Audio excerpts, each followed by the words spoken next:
Happy Wednesday, everyone. Today we're reading Chapter 5 of Gregor the Overlander.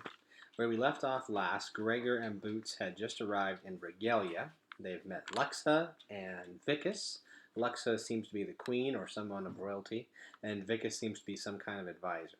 So, they've been told that they need to be washed immediately because they stink over the overland, and they might be in danger. So we're going to see where we go from here. Chapter 5. The velvety wings brushed past his cheek, and he caught his first sight of Regalia. "Wow," he said, stopping in his tracks. Gregor didn't know what he'd expected.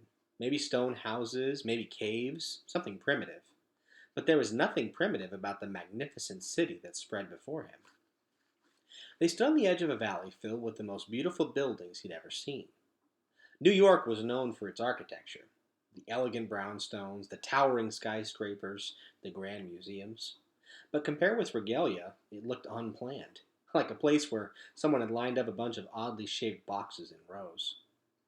The buildings were all a lovely, misty gray, which gave them kind of a dreamlike quality. They seemed to rise directly out of the rock as if they had been grown, not made by human hands. Maybe they weren't as tall as the skyscrapers, Gregor knew by name, but they towered high above his head, some at least 30 stories, and finished in artful peaks and turrets. Thousands of torches were placed strategically so that a soft, dusky light illuminated the entire city. And the carvings! Gregor had seen cherubs and gargoyles on buildings before, but the walls of Regalia crawled with life. People and cockroaches and fish and creatures Gregor had no name for fought and feasted and danced on every conceivable inch of space. "Did just people live here, or roaches and bats too?" asked Gregor. "This is a city of humans. The others have their own cities, and perhaps lands might be a more accurate word," said Vicus. "The majority of our people live here, although some dwell in the suburbs if their work so dictates. There stands our palace," said Vicus, directing Gregor's eye to a huge circular fortress at the far edge of the valley. "There we are headed." The light shining from the city's many windows, gave it a festive look, and Gregor felt his heart lightening a little. New York City glittered all night long, too. Maybe this place wasn't so foreign after all. "It's really great," he said. He would have loved to explore it if he didn't need to get home so badly. "Yes," said Vicus, as his eyes took in the city fondly. "My people have much love of stone. Had we time, I think we might create a land of rare beauty." "I think maybe you already have," said Gregor. "I mean, it's way more beautiful than anything we have in the overland." Vicus seemed pleased. "Come, the palace has the fairest view of the city. You will have time to admire before we dine."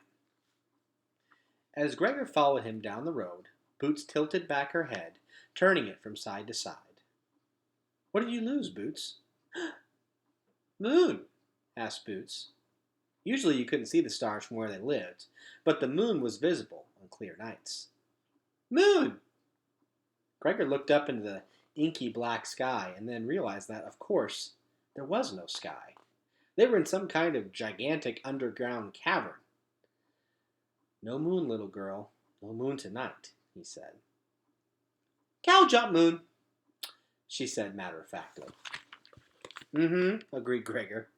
If roaches talked and bats played ball games, then probably there was a cow jumping a moon somewhere, too. He sighed as he pictured the tattered nursery rhyme book in the box by Boots's crib at home. People stared openly at them from the windows as they passed. Vicus acknowledged a few, nodding or calling out a name, and they'd raise their hands in greeting back. Boots noticed and began to wave. "Hi!" she called out. "Hi!" And while none of the adults answered her, Gregor saw a few little kids wave back. "You hold great fascination for them," said Vicus, indicating the people in the windows. "We do not get many visits from the overland." "How did you actually know I was from New York?" asked Gregor. "Well, There are but 5 known gateways to the Underland, said Vicus. 2 lead to the Deadland, but you would never have survived those. 2 gateways open into the waterway, but your clothing is quite dry.